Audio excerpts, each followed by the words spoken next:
To order. The provisional agenda for this meeting is maintenance of peace and security of Ukraine. The agenda is adopted. I have received a letter from the Permanent Representative of Ukraine to the United Nations requesting that His Excellency Mr. Volodymyr Zelensky, President of Ukraine, be invited to participate via video teleconference in today's meeting in accordance with Rule 37 of the Council's Provisional Rules of Procedure. Would any member wish to take the floor on this matter? I give the floor to the representative of the Russian Federation. Thank you, Mr. President. Our delegation objects to the virtual participation of the President of Ukraine, Volodymyr Zelensky, in today's meeting. We would like to explain our objection. We are not opposing the participation of the President of Ukraine or his representative in the meeting. I will repeat once again for protocol and for those who will try to distort our position. We do not object against the participation of the President of Ukraine in this meeting. However, this participation must be in person. In other words, he must be physically present in the council chamber. This isn't a whim on our part. These are the rules that govern the work of the council. This isn't about politics. It is purely a procedural matter. It is also a matter of respect for the members of the council and for the council as a body. Indeed, when the world was facing the coronavirus pandemic, we collectively decided that we would continue working virtually. But all of our meetings via VTC, according to our collective decision, were informal meetings. Then, after returning to the council chamber after the peak of the pandemic, we decided that the council would resume its normal working patterns, which meant a return to the provisional rules of procedure as well. In other words, if we, the members of the Security Council, are sitting here in the room, other member states participating under Rule 37 must be present here as well. Mr. Zelensky has already spoken to the council twice via VTC. Each time we expressed our negative view of this in writing. But the Western members of the council explained back then and assured us in writing, including the president that invited the President of Ukraine, that this was an exception that would not create a precedent.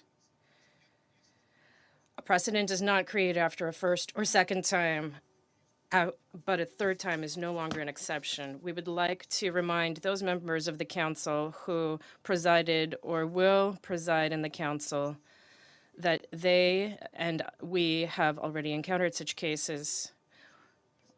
We can understand making a few exceptions when we had just returned to the chamber after the pandemic, when it was still preventing the heads of certain states from traveling.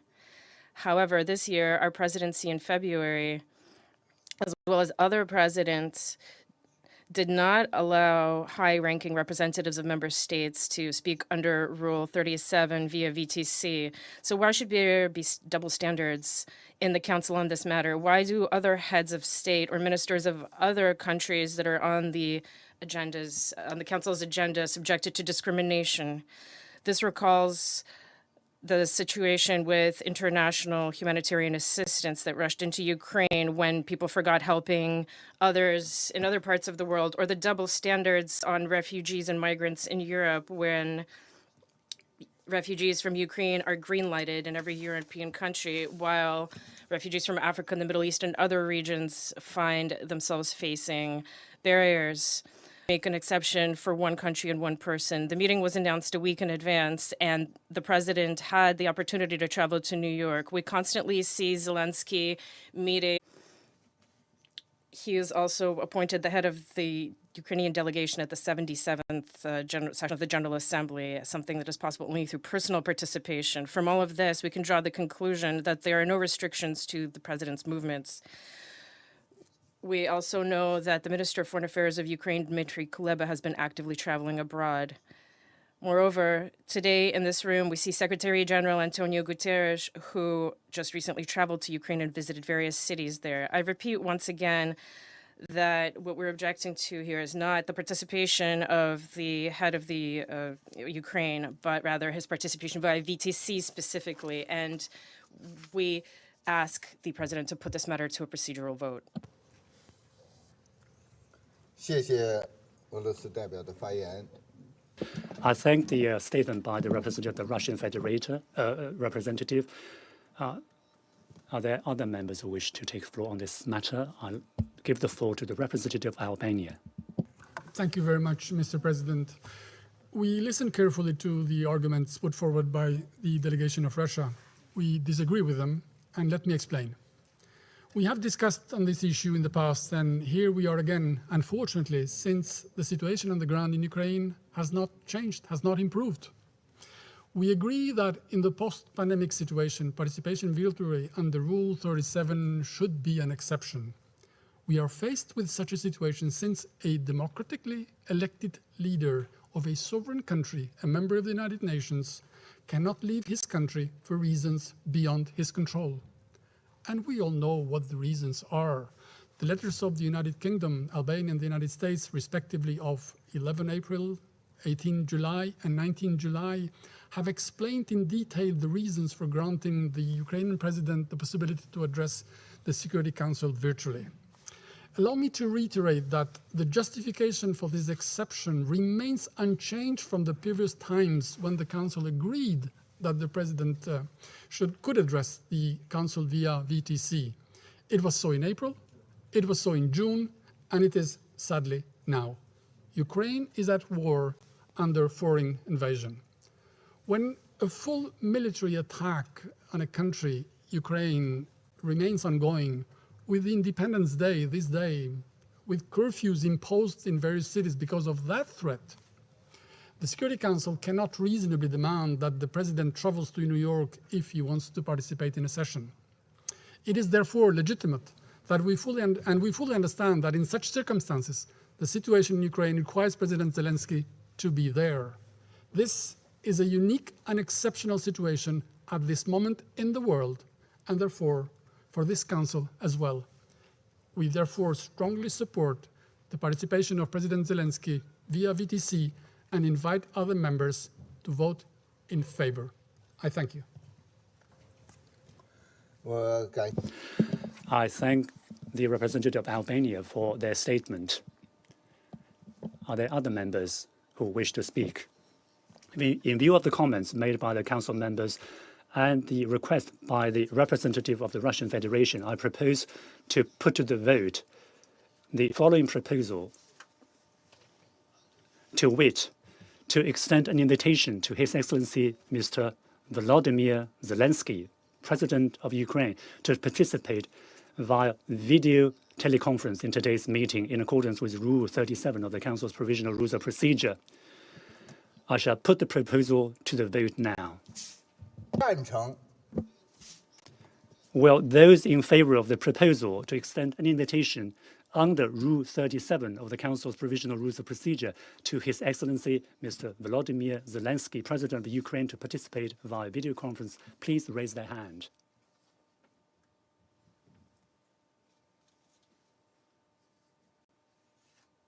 Against? Please raise your hands. Abstentions? Please raise your hands.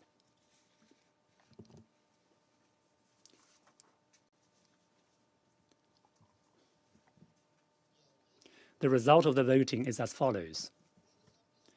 13 votes in favor, 1 vote against, 1 abstention.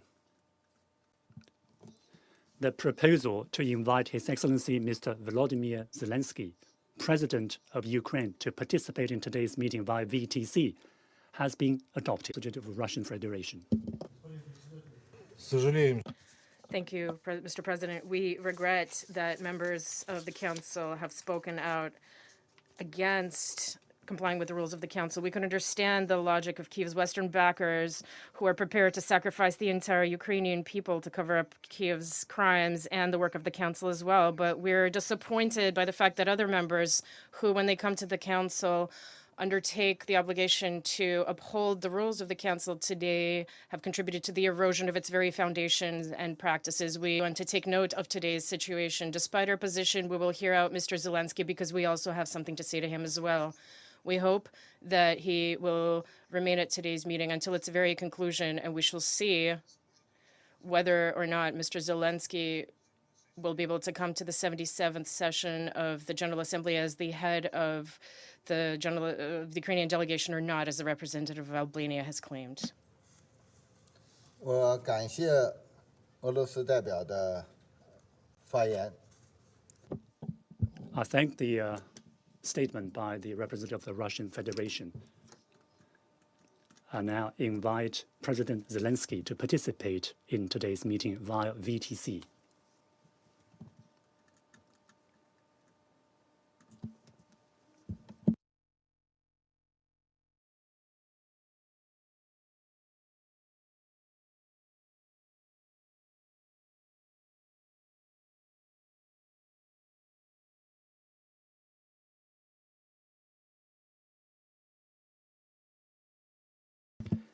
In accordance with Rule 39 of the Council's Provisional Rules of Procedure, I invite Ms. Rosemary DiCarlo, Under Secretary General for Political and Peacebuilding Affairs, to participate in this meeting.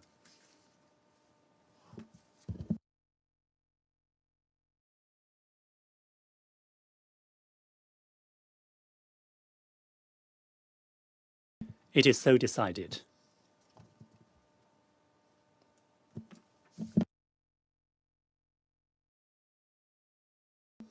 In accordance with Rule 39 of the Council's Provisional Rules of Procedure, I also invite His Excellency Mr. Silvio Gonçalves da Fer, ad interim of the European Union delegation to the United Nations. It is so decided.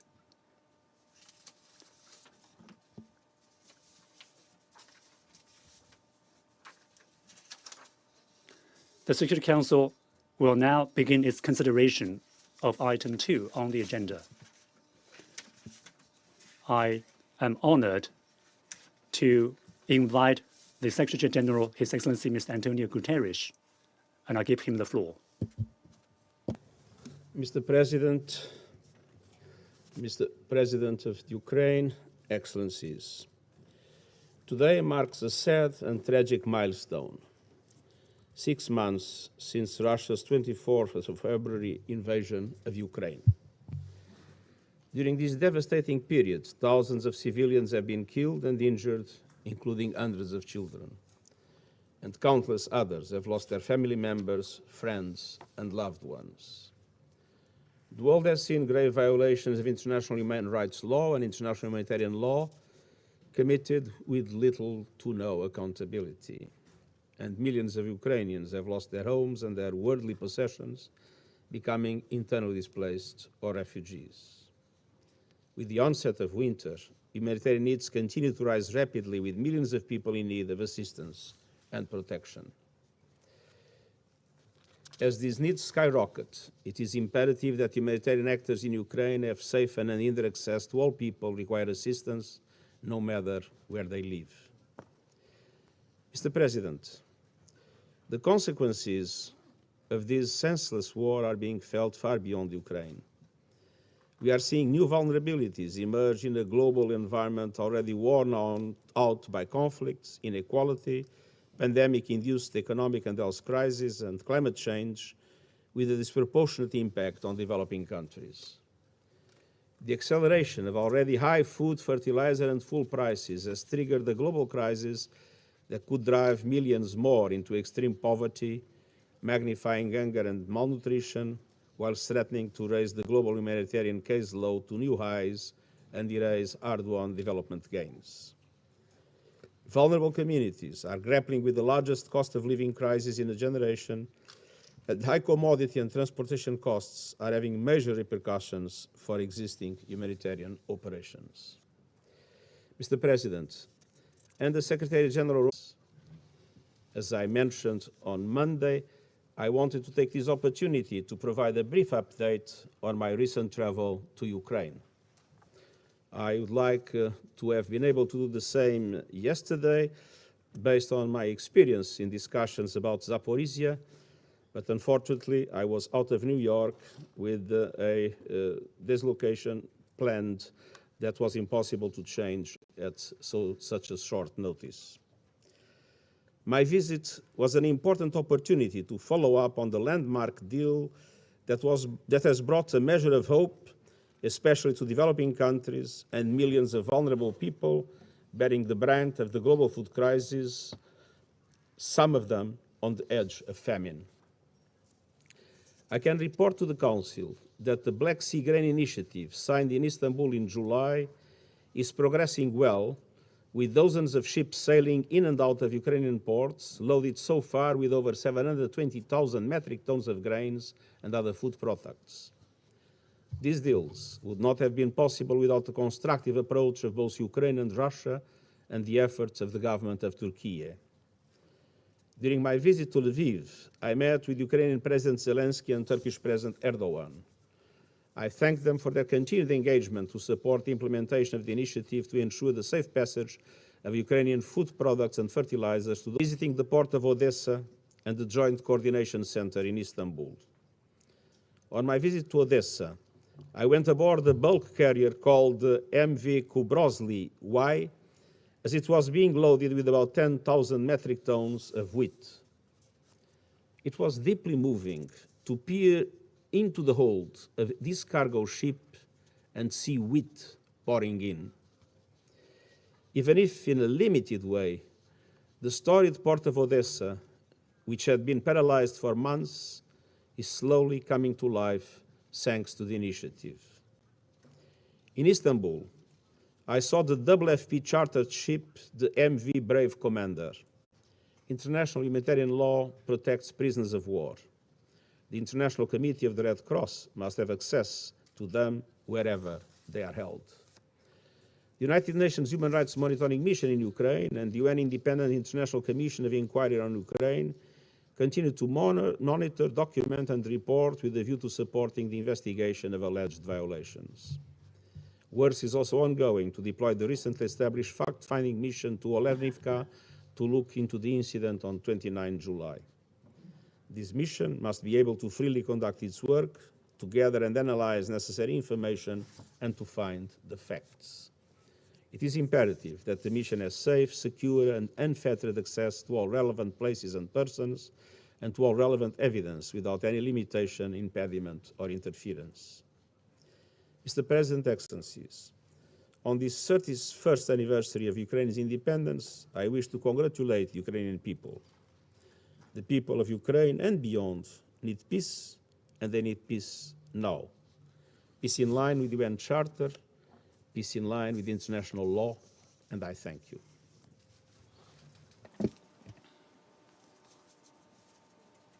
I thank the Secretary General for his introductory remarks. I now give the floor to Ms. DiCarlo. Mr. President, on 23 February 2022, this chamber heard impassioned pleas to avert a war in Ukraine, to no avail. Today, exactly 6 months later, there is no end in sight to the conflict triggered by the Russian Federation's invasion. As we meet, the heaviest fighting is concentrated in the eastern Donbas region, in the south near Kherson and Zaporizhzhia, and in the northeast near Kharkiv. But virtually all corners of Ukraine are affected, and no one is out of reach of missile strikes. At the same time, several attacks, conducted mainly with drones, have also been reported in the Autonomous Republic of Crimea and the city of Sevastopol, Ukraine, occupied by the Russian Federation since 2014. Mr. President, civilians are paying a heavy price in this war. During the past 181 days, the Office of the High Commissioner for Human Rights has recorded 13,560 civilian casualties, 5,614 killed, and 7,946 injured. These figures are based on verified incidents. Actual numbers are considerably higher. The majority of civilian casualties were caused by explosive weapons with wide area effects. The use of these weapons in and around populated areas has predictable and devastating consequences. To date, OHCHR has documented damage, destruction, or use for military purposes of 249 medical facilities and 350 educational facilities. Actual figures may be higher. The indiscriminate shelling and bombing of populated areas, killing civilians and wrecking hospitals, schools, and other civilian infrastructure are actions that may amount to war crimes. Mr. President, we continue to receive reports of human rights violations. The arbitrary detention and enforced disappearance of civilians, including local authorities, journalists, civil society activists, and other civilians, continues. OHCHR has documented 327 cases of arbitrary detention and enforced disappearance of civilians by the Russian Federation and affiliated armed groups in non-government controlled territory. OHCHR has also recorded 39 arbitrary arrests in Ukrainian government-controlled territory and 28 other cases that may amount to enforced disappearance. 14 victims of enforced disappearances perpetrated by the Russian Federation and affiliated armed groups were found dead or died while in detention, 13 men and 1 woman. OHCHR has also corroborated allegations of hundreds of willful killings of civilians while parts of Kyiv, Chernihiv, and Sumy regions were under Russian control in February to March 2022. It has also verified 43 cases of conflict-related sexual violence, the majority attributable to Russian armed forces. Mr. President, we're also concerned about the situation of prisoners of war on both sides. All prisoners of war are protected under international humanitarian law. There's a need for unimpeded and confidential access by the International Committee of the Red Cross to all places of detention, including to places of internment of Ukrainian prisoners of war and civilian detainees in the Russian Federation. We are concerned by reports that the Russian Federation and affiliated armed groups in Donetsk are planning to try Ukrainian prisoners of war in a so-called international tribunal in Mariupol. Any tribunal must respect the protections afforded to all prisoners of war by international law, including fair trial guarantees. The failure to uphold these standards could amount to a war crime. Mr. President, humanitarian needs continue to rise rapidly. At least 17.7 million people, or 40% of the Ukrainian population, need humanitarian assistance and protection, including 3.3 million children. Humanitarian access is of great concern. Roads are heavily contaminated with explosive ordnance, putting civilians at risk and stopping humanitarian convoys from reaching them. Over 6.6 million internally displaced persons have been recorded. Another 6.7 million people have left Ukraine to other countries in Europe, most of them women and children. Mr. President, as winter approaches, the destruction caused by war, combined with the lack of access to fuel or electricity due to damaged infrastructure, could become a matter of life or death if people are unable to heat their homes. An estimated 1.7 million people are already in need of urgent assistance with heating, shelter repair, and other winterization preparation, as temperatures in parts of the country are expected to decline to minus 20 degrees Celsius. The UN's ongoing winterization efforts aim to complement and support the work led by the government of Ukraine. Our revised flash appeal requires $4.3 billion to support 17.7 million people in need of assistance through December 2022. Donors have generously provided $2.4 billion as of 19 August. The humanitarian response is scaled up to 500 humanitarian organization partners, reaching over 11.8 million people with at least one form of assistance. The war has severely impacted agriculture in Ukraine, leaving thousands of farmers without income. destroying grain storage facilities, and exacerbating food insecurity among vulnerable groups. According to the World Food Program, 20% of the people of Ukraine have insufficient food.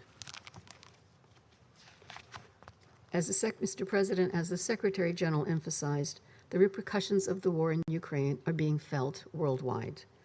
According to World Food Program estimates, 345 million people will be acutely food insecure or at high risk of food insecurity in 82 countries with a WFP operational presence.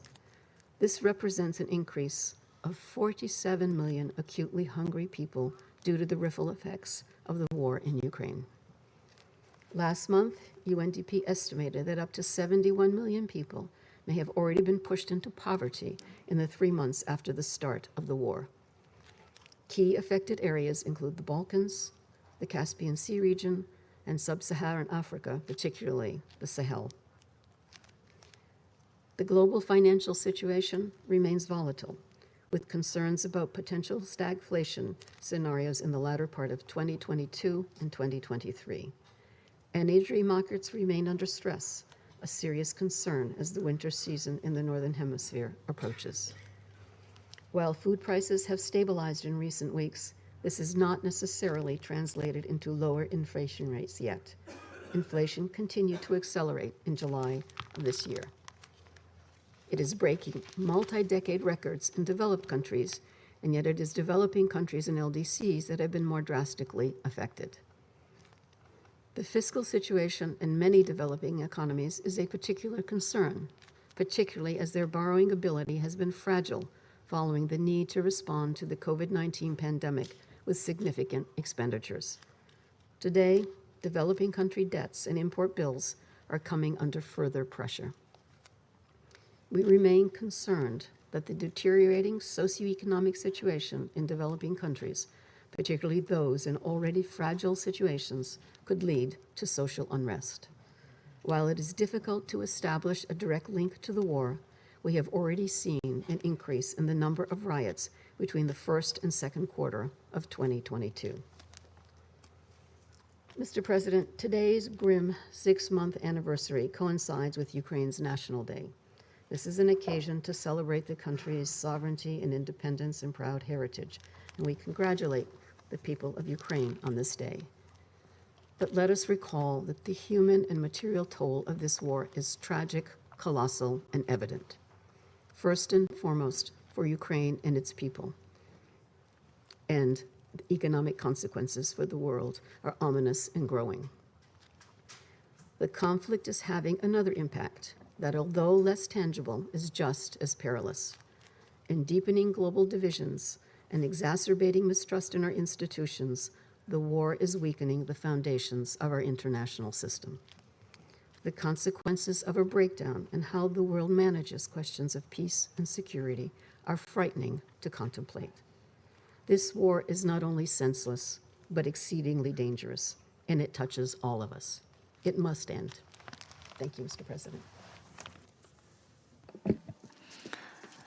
I thank Ms. DiCarlo for her statement. I now invite His Excellency, Mr. Volodymyr Zelensky, President of Ukraine, to I give him the floor.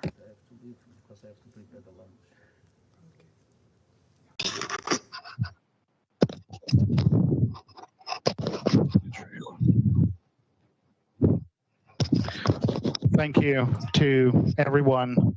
Thank you for this support and greetings from the independent and free Ukraine for the fight for its Russian terror.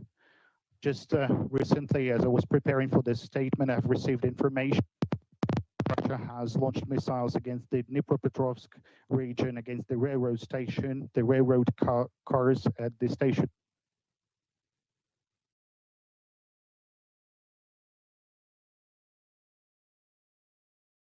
People and 50 people were injured. Unfortunately, the death toll could increase. This is our life every day. This is how Russia got prepared for this UN session. Ladies and gentlemen, Mr. President, Mr. General Secretary, UNSG, all those the UN Charter. Today, our country celebrates the day, the Independence Day, and now everyone of you can see how much in the world is dependent on our independence, and whether Ukraine is at peace, whether our people are safe, whether the integrity of our territory and the availability of our borders are guaranteed. You can take any aspect of this terrible against us, and each of these aspects will be related to one or another global crisis. Now, what is happening right now? Russia has put the world on the brink of a radiation catastrophe. It is a fact that the Russian military has turned the territory of the largest nuclear power plant in Europe, the Zaporizhzhia nuclear power plant, into a war zone. This is a fact. Russia's armed provocation, shelling, deployment of terrorists on the territory of the station under the Russian flag. Now, Europe and neighboring regions face the threat of the radiation pollution. This is a fact. Now, what is the Chernobyl? The Zaporizhzhia nuclear power plant has 6 reactors.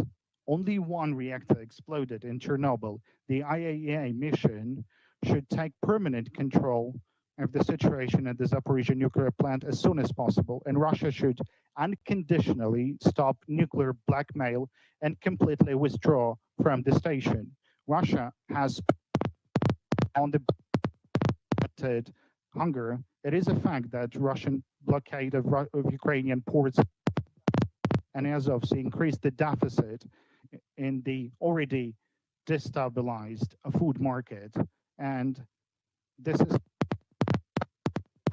situation in different parts of our planet, let alone the drought in Europe, the largest over the last 500 years. Fortunately, we've managed to create.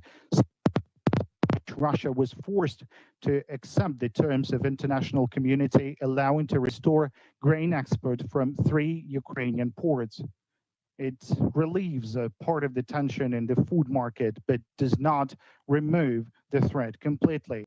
Only the full recovery of Ukrainian agricultural exports without any obstacles can be a guarantee that tens of millions of people around the world would have something to eat. And aren't you feel resent to the fact that even now, in the 21st century, you still have to fight to save tens of millions of people in different countries from this artificial hunger? This artificial one, which was provoked by a single country with its insane aggression. And that's also a fact. Ukrainians do feel that. The UN was established not to debate in the 21st century over the aspects that should have long remained in the past. But nevertheless, I thank Mr. Secretary General of the UN and the Turkey and to the President of the Turkey and to all other responsible members of international relations who are fighting against the food crisis to which only Russia is responsible. In the coming weeks, we have to do everything to expand the existing grain initiative. Let's take another aspect, the energy. It is a fact that Russia is deliberately trying to impose energy poverty upon tens of millions of people, deprive them of normal access to basic goods by deliberately raising energy prices. All this is done by a permanent member to the UN Security Council who still uses the privilege of its veto right. The energy crisis for Europe, the threat of large-scale hunger, the political chaos for African and Asian countries, the price crisis in the whole world, isn't it too much for a single country whose representative sits among you? I will mention one more aspect, the values.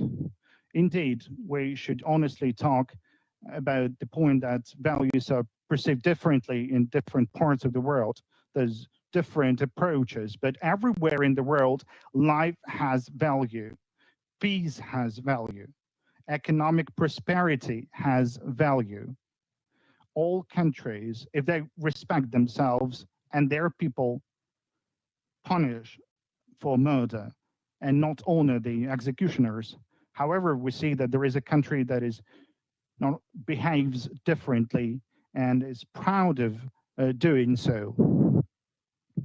It rewards murderers and encourages executioners. And this is a threat not only for Ukraine. Thousands of Ukrainians were killed by the Russian invaders. Dozens of our cities were destroyed by Russian artillery. Russia does not comply with fundamental conventions on the prisoners of war. This is something that was also mentioned today. The deliberate killing by the Russian occupiers of our prisoners of war in Olenivka became one of the most terrible pages in the history of Europe. And there is an immediate need for a UN fact-finding mission in Olenivka, and the mandate of which should be extended to cover all Ukrainian POWs currently held by Russian forces. There is no such war crime that the Russian occupiers have not yet committed on the territory of Ukraine. But if Russia is not stopped now and in Ukraine, if it is not stopped by the victory of Ukraine, then all these Russian murderers will inevitably end up in other countries, Europe, Asia, Africa, Latin America. There are traces of Russian war criminals everywhere, and we must all get united and act decisively as soon as possible, so there are no more traces of Russian missiles and no more cities burned by Russian artillery, so that there would be no threat of a radiation catastrophe ever again. Russia must release the captured territory of Ukraine so that there would be no food crisis. Russia would need to withdraw from our land, from our sea, so that no country in the world can ever again disregard the UN and conventions binding on all mankind. There's no Russia must be held accountable for the crime of aggression against Ukraine. The relevant resolution will be submitted for the consideration of the 77th session of the UN General Assembly. In order for a sense of justice to return to international relations, we must all confirm and force Russia to recognize that the inviolability of borders and peace are unconditional values for all nations. This is why the independence and integrity of our country are of fundamental importance for the international relations. Preserving our independence, guaranteeing returning normal economic ties with Ukraine will restore the true power to the UN Charter and save the world from the crises that we're all forced to face now. Mr. General Secretary Antonio Guterres has the ambitious intention of organizing the summit of the future next year. We support this initiative and reaffirm that in order to build the future, it's necessary to leave in the dustbin of history what has always prevented humanity from living in peace, namely the aggression and colonial ambitions. That is what Russia has came with to Ukraine. And I believe that we can surely build the future. It would be good and symbolic to have this summit in Ukraine. It is on the territory of Ukraine that the world's future is decided, whether we will have a future at all. This is being decided also at the Zaporizhzhia nuclear power plant and in our seaports and in Donbas and in the Crimea. Our independence is your security, the security of the entire. For this opportunity, for the understanding of my situation, for the situation of our country. Thank you for the attention, and I thank the Chinese presidency to participate in this session in the online format. Glory to Ukraine. I thank His Excellency Mr. Zelensky for his statement. I now give the floor to the members of the Security Council. I give the floor to the representative of the U.S. Thank you, Mr. President. And thank you, Secretary General Guterres and Undersecretary General DiCarlo, for your briefings. I would also like to congratulate Ukrainians on their Independence Day and thank President Zelensky for participating in this meeting today. President Zelensky, the United States stands with you and the people of Ukraine today and every day. And every Russian bomb that falls only strengthens our resolve to support your sovereignty and your independence.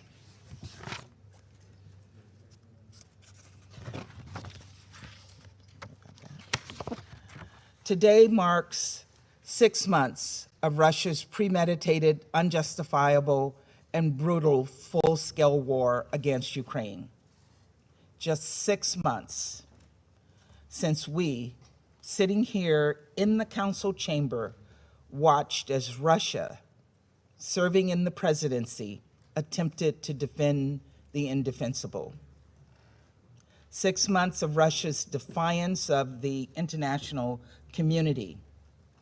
6 months of Russia's flagrant lies and disregard for international law, including violations of the UN Charter. 6 months of attacks by Russia, killing Ukrainian civilians and destroying civilian infrastructure. 6 months of devastation and missile strikes that have torn apart families and stolen the lives of too many, like the life of 4-year-old Lisa Dmitrieva, killed last month in a missile strike that left 24 people dead. 6 months of horrific atrocities, including rape, murder, and torture in towns like Bucha and Irpin and others. 6 months of families being separated and millions displaced. 6 months of killings, thousands dead. 6 months later, Russia's goal is as clear as ever: to dismantle Ukraine as a geopolitical entity and erase it from the world map. Russian disinformation campaigns are increasingly being weaponized to prepare for further attempts to annex Ukrainian territory. Russian Minister of Foreign Affairs Lavrov publicly acknowledged this as one of the Kremlin's objectives. Specifically, Russia is laying groundwork to attempt to annex the regions of Kherson and Zaporizhzhia and all of the Donetsk and Luhansk oblasts. Let's be clear. The international community will never recognize Russia's attempt to change Ukraine's borders by force. And when the world's leaders come to New York next month to reaffirm their commitments to the UN Charter, they are also reaffirming their support for that basic principle. So no matter how many more sham referendums, illegitimate authorities Moscow tries to install, we will continue to defend the UN Charter and uphold Ukraine's sovereignty, territorial integrity, and independence. And as we discussed yesterday, Russia is responsible for creating another grave risk to another core commitment by the international community to nuclear safety. Ukraine had an impeccable record of nuclear energy safety and security at the Zaporizhzhia nuclear power plant.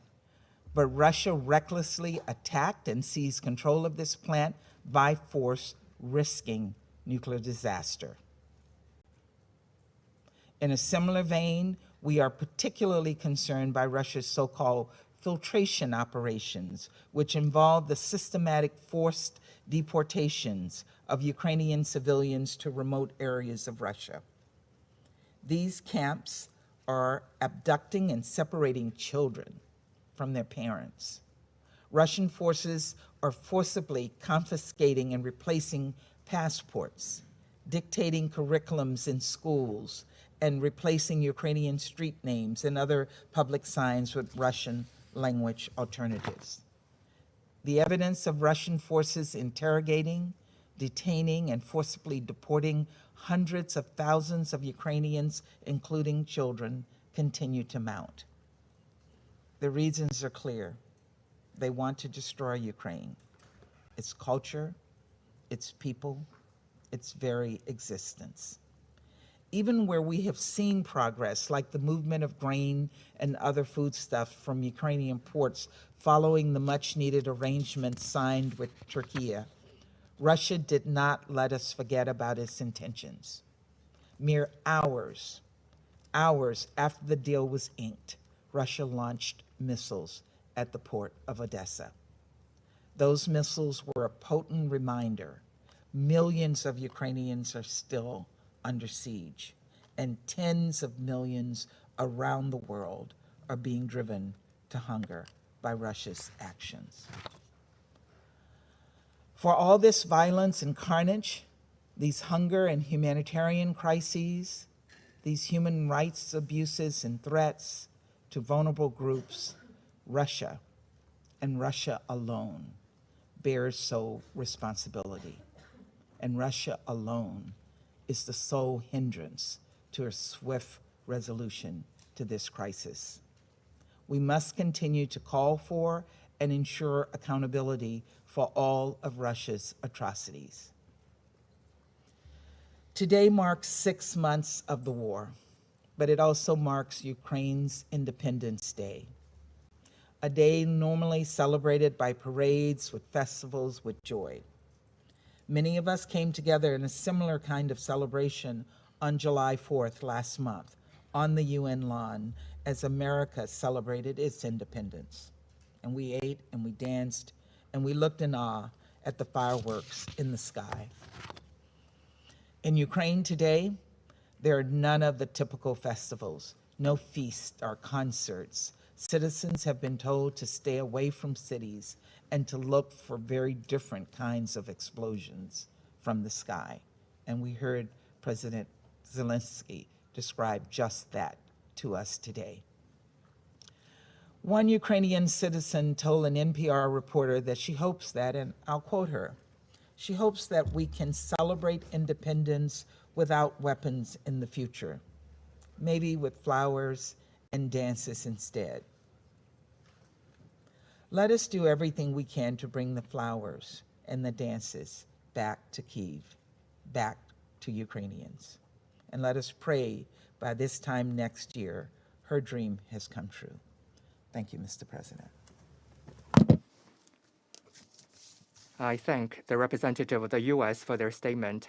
I give the floor to the representative of Albania. Thank you, Mr. President, and let me also thank the ESG and USG DiCarlo for their update information. 31 years ago today, Ukraine declared its independence from the decaying Soviet Union. It is a day to celebrate, and I'm sure, despite the situation, Ukrainians in Ukraine and abroad will proudly mark their day in a way or another.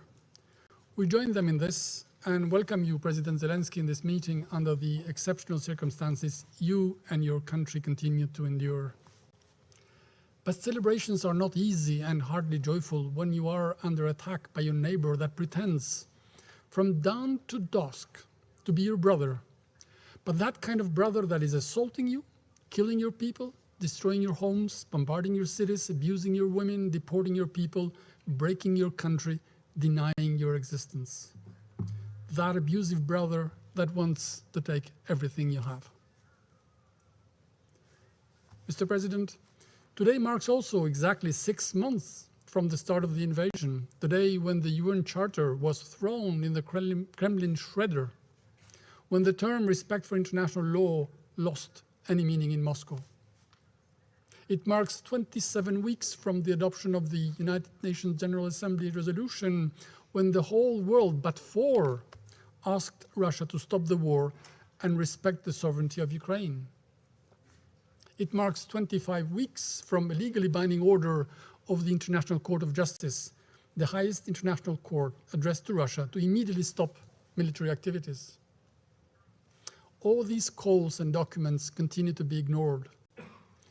Russia persists in its course with a clear intention to dismantle Ukraine and subjugate its people, despite unquestionable evidence and hard proof that its actions have and continue to produce serious global destabilizing effects on security, energy, food, including the risk of a nuclear catastrophe, and are increasingly decoupling Russia from the rest of the European continent. We commend Turkey and the Secretary General for their tireless and successful efforts in making sure that grain and other food products are exported from Ukraine and go on the tables of the needy throughout the world. Colleagues, the war is having a terrible negative impact on everything in Ukraine and beyond, but hardly anything compares with the devastating impact on civilians in general and their children in particular, the future generation. Some 1,000 children, maybe more, will not be there to see the liberated Ukraine. They have been killed, 5 every day. 5.2 million are in need of humanitarian assistance. 3.6 million have been affected by the closure of schools or by the impact of attack on schools, which will continue to delay children's return to in-person learning. Many more millions are left with invisible wounds that must be addressed without delay to prioritize children's mental health and psychological needs and help them build resilience. If there were one single reason to put an immediate end to this war, it is this: to save children, the future generations, from the scourge of war, as it is written in our Constitution.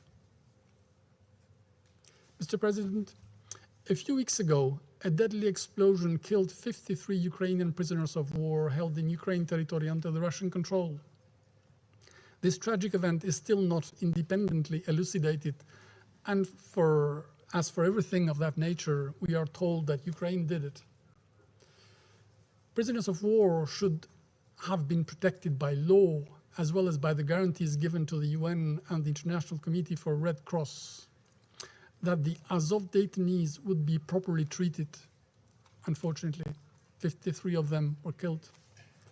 We welcome the appointment of the investigation team by the Secretary General. We strongly ask the UN to do everything to make sure that the investigation is done impartially and on the UN terms. Those responsible for such despicable crimes must be held accountable. Mr. President, with the regular army stretched thin after 6 months of a disastrous and bloody invasion of Ukraine, there is increasing evidence that the Kremlin is making dreadful choices and recruiting Russia's prisoners to fight. Credible reports and meticulous investigations point into that direction. This is very worrying in a situation that is already alarming, since when we have seen what regular soldiers were able to execute in Bucha, we have shivers thinking about what may happen when you give weapons to murderers and criminals who should be behind bars in Russia and not in Ukraine in military uniform. These new fighters, if that proves true, will fill in for those who have come to senses, discovered the truth and abandoned the war, not to continue to be partners in crime, like Pavel Filatyev. He was sent to Kherson. He is free to speak his mind now and tell his story. And what is he saying? Let me quote. "We understood that we were dragged into a serious conflict where we are simply destroying towns and not actually liberating anyone. We do not see any reason that our government is trying to explain to us. All of it is a lie. We are just destroying peaceful lives." End of quote. His account is much longer, 141 pages, out there in the open for everyone to read, the immense despair of someone sent to commit crimes next door. Mr. President, we have warned before and wish to reiterate, particularly on this day, any territory annexation, any development incompatible with the Ukraine constitution imposed by Russia, such as sham elections or referendums à la Russe, will not be accepted, will not be recognized. Pro-Russian officials in the territories under Russian control speak openly of joining Russia by implementing the Crimea template. This will be null and void, a dead end. As stated by key European leaders as recently as yesterday, Ukraine friends are ready to support Ukraine's fight to defend itself, not because anyone is against Russia and the Russians, but simply because all those who are for peace see in Ukraine the litmus test of the European security architecture and the stress test of resilience of world peace and security in front of long-gone imperial behavior. Colleagues, on this day we reaffirm once more our full and unwavering solidarity with the people of Ukraine. We pay tribute to all those who are fighting to defend their land and their lives, and to all those sacrificed for the independence and freedom of Ukraine. We reiterate our support for the sovereignty and territorial integrity of Ukraine within its internationally recognized borders, and we call on Russia to stop the war, withdraw its troops, and change course, so that next year at this time there is a real happy parade in Kiev, not the one with the burnt out or abandoned husks of Russian military equipment, the epitome of this senseless war. And I thank you. I thank the representative of Albania for their statement. I now give the floor to the representative of France. Thank you to the Secretary General and Ms. DiCarlo for their briefings. And I would also like to welcome the briefing provided by President Zelensky this morning. Mr. President, for exactly 6 months now, Ukrainians have courageously resisted the war of aggression launched by Russia with its horrific toll of mass suffering and abuse. Need we recall that Ukrainians are fighting for their sovereignty and the territorial integrity of their country? What better time to pay tribute than today, the day of their national holiday, which in 1991 marked the independence of Ukraine? Through its struggle, Ukraine is also defending the purposes and principles of the UN Charter, and that is why France will continue to stand by its side. With our European partners, we will continue to support Ukraine as long as is necessary in the face of Russian aggression. On this day when Ukrainian independence is celebrated, let me say clearly again that France will never recognize the annexation of territories occupied by the Russian Federation. France will not recognize the legitimacy of independent referenda organized by Russia in these territories in an attempt to legitimize its aggression and camouflage its flagrant violations of international law, nor have we ever recognized, nor will we ever recognize, the annexation of Crimea.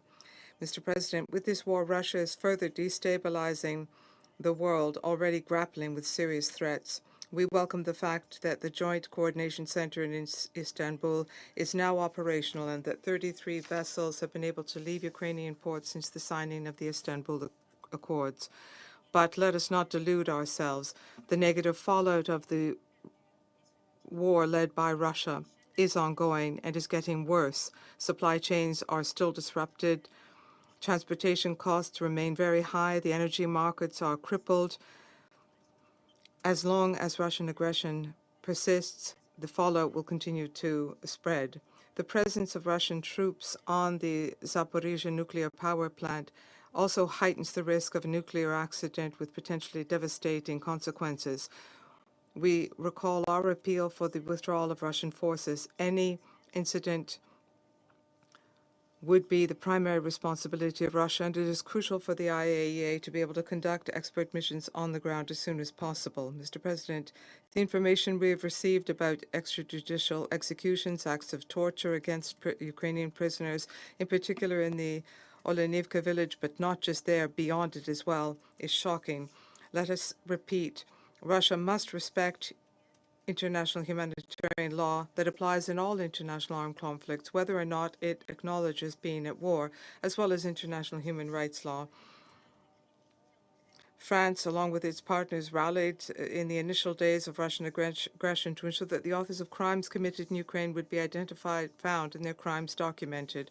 We actively support the work of the International Criminal Court investigating crime acts which may constitute war crimes, crimes of genocide, or crimes against humanity. We also support investigations of Ukrainian jurisdictions.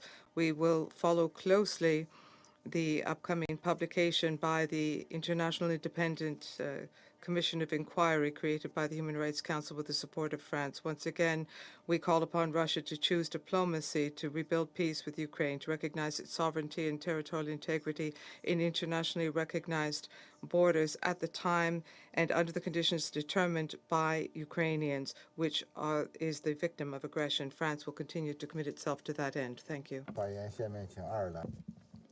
I thank the representative of France for the statement, and I give the floor to the representative of Ireland. Thank you, Mr. President, and I would like to thank the Secretary-General for his remarks and indeed his efforts with regards to resolving the war in Ukraine and its wider consequences, including for global food security. I also thank USG Di Carlo for her briefing, and I want to welcome President Zelensky's address to the Council and reiterate Ireland's unwavering friendship and support to the people of Ukraine on the occasion of their Independence Day. Mr. President, it is 8.5 years since Russia first violated the sovereignty and territorial integrity of Ukraine.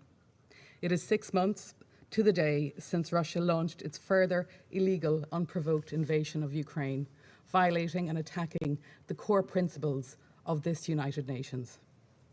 Yet let us be clear, the internationally recognized borders of Ukraine have not changed in the last 6 months, nor in the last 8.5 years. The decision by Russia to invade Ukraine has not changed those borders. They did not change in 2014, and they have not changed in 2022. Neither will unilateral steps by Russia to integrate parts of Ukraine be recognized for anything other than flagrant violations of the principles of sovereign independence and non-intervention, and a bold attempt to entrench a supposed sphere of influence. We also condemn the dangerous, escalatory and unacceptable nuclear rhetoric by Russia during this conflict. Mr. President, for 183 days, Ireland has called for an end to the unjustified and unjustifiable war being waged against Ukraine. As each day passes, reports of violations of human rights and international humanitarian law by Russia grow. Civilians in Ukraine continue to pay the highest price. For 6 months, they have been living under terror, not knowing when and where the next bomb will strike. We therefore once again call on Russia to comply with its obligations under international law. Parties to the conflict must comply with international humanitarian law. They have an obligation to distinguish between civilians and combatants and not to attack civilian objects. There is a prohibition against indiscriminate and disproportionate attacks, and an obligation to take all feasible precautions in attack. And compliance is not optional. Mr. President, as I said yesterday at our meeting, Ireland remains extremely concerned by the situation at the Zaporizhzhia nuclear power plant and the serious risk of a radiological accident or incident arising from military activity at the site with devastating consequences. We call on Russia to end its illegal occupation of the site, withdraw its troops and munitions, and ensure that the Ukrainian authorities can uphold their responsibilities for safety and security at the site. We welcome reports that a visit by the IAEA could go ahead soon and support the Secretary-General's call for the plant to remain connected to the Ukrainian power grid. Mr. President, once again, we call on Russia to end its brutal war and withdraw its troops from the entire internationally recognized territory of Ukraine, and to respect the sovereignty and territorial integrity of its neighbours. Russia can end its aggression if it chooses. But even while it chooses to execute its illegal war, it still has obligations under international law, and it must comply with those obligations. We note this morning the comments from the Secretary-General and the UN Secretary and the Under-Secretary-General on humanitarian need, particularly in the face of the onset of winter. Russia's aggression continues to cause mounting hardship and suffering for the people of Ukraine, who have shown remarkable resilience and resolve. Today, Ireland stands in full solidarity with them. Thank you. I thank the representative of Ireland for their statement. I give the floor to the representative of Norway. Thank you, Mr. President. Russia's war in Ukraine is affecting us all. It is an attack on democratic values and on freedom.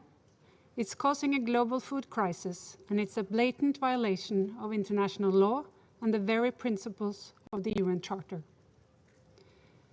To President Zelensky, thank you for your strong testimony this morning and for the heroic fight you and the Ukrainian people are engaged in for your country and for peace and freedom of us all.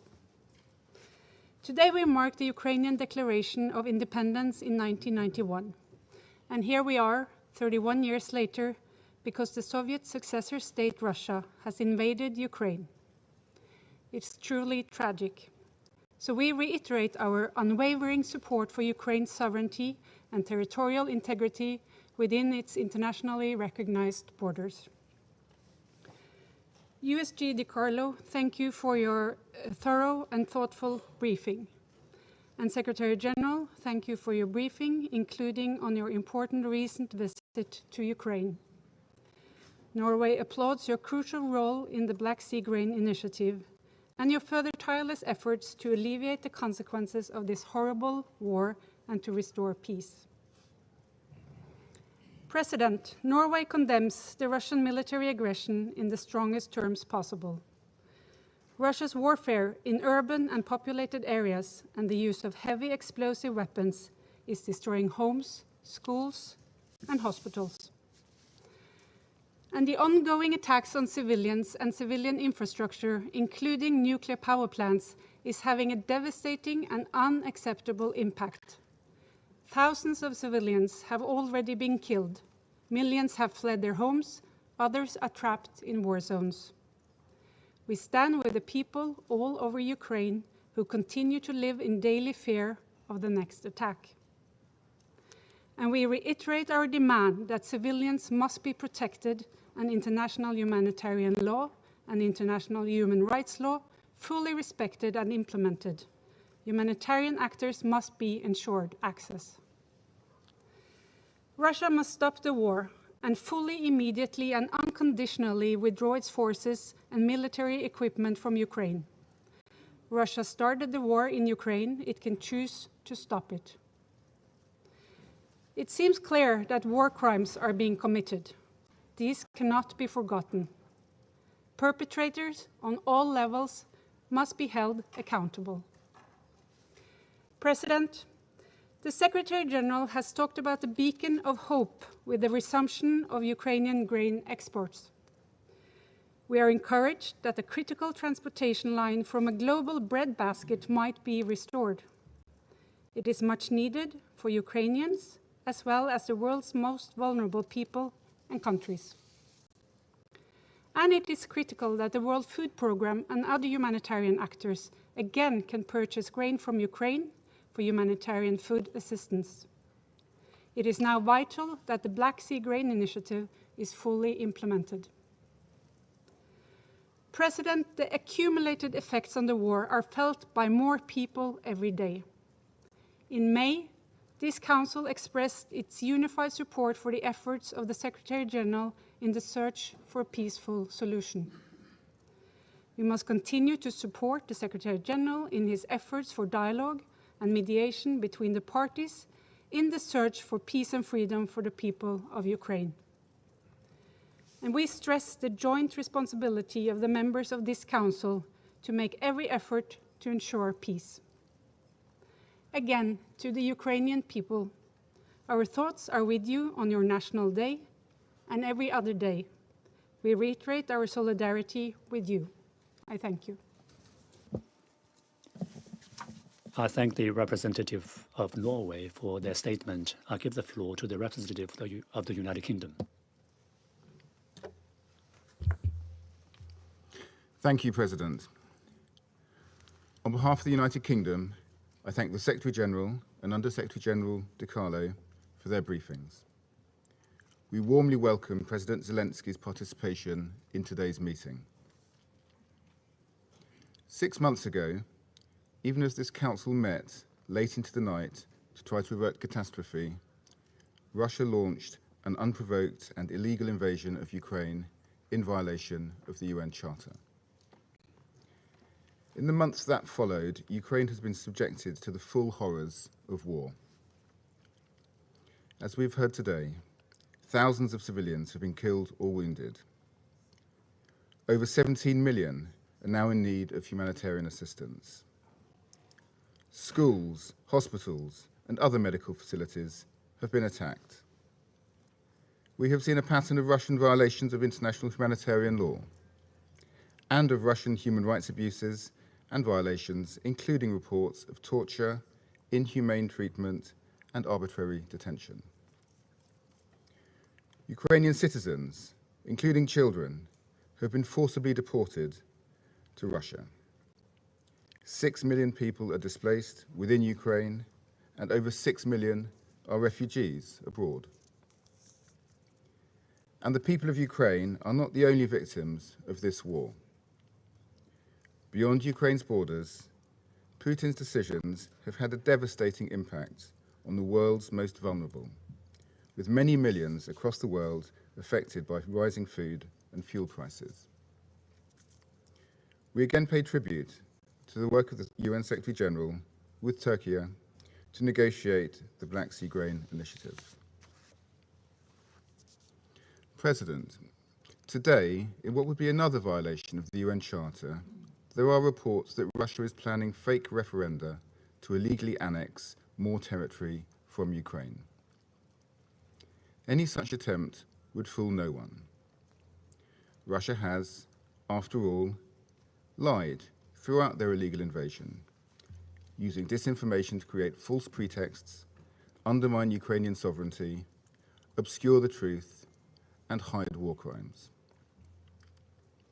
And it would further demonstrate Russia's contempt for the principles of sovereignty and territorial integrity, principles which, as member states of this organization, we have all committed to upholding.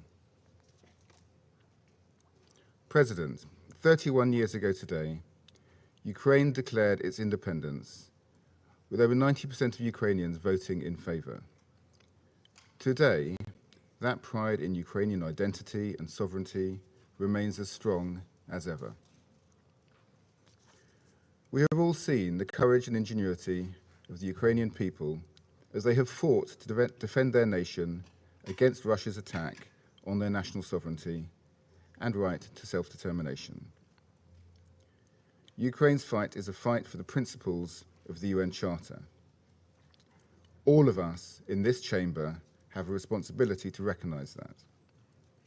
It is a fight that has inspired the world with its courage and defiance against brutality.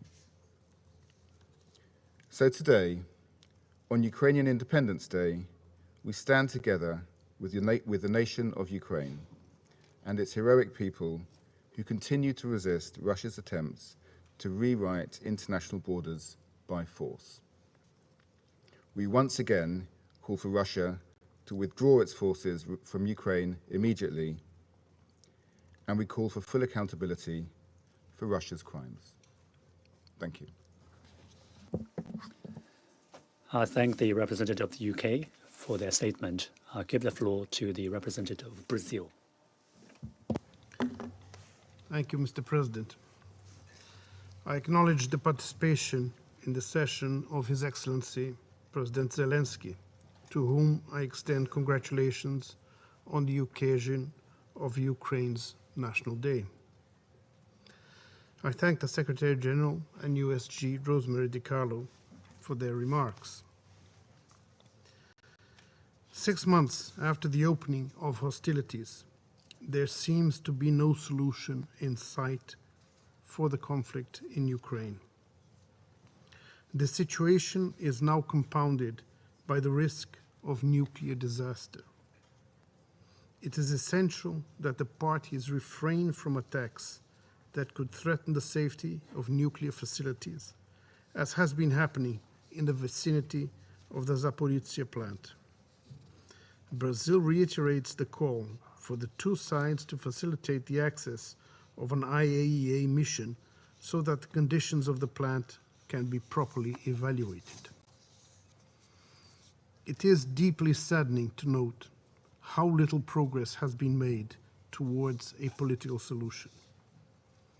The most notable result was the initiative on grain exports from Ukrainian ports and on facilitating Russian grain and fertilizer exports, announced in July, for which we are grateful to the efforts of the Secretary General and the support of the government of Turkey. When the parties engaged in negotiations, an important result was achieved, which partly alleviates the effects of the conflict on food prices around the world, and particularly in developing countries. Mr. President, Reality and history show that closing the door to dialogue is not the right approach to resolving any conflict, and this applies to Ukraine. Actions that prolong the hostilities will only result in greater human suffering and will not resolve the underlying causes. Brazil welcomes the Secretary General's efforts to ensure the implementation of the Istanbul agreements and takes note of his visit to the region last week. It is essential that the international community seek to preserve this important achievement, which indicates a possible path towards broader negotiations. We urge the parties to keep open the channels of dialogue that made possible the Istanbul package, as they offer the best prospects for peace. Finally, we recall the obligation of both sides under international humanitarian law to protect the civilian population and prevent human rights abuses.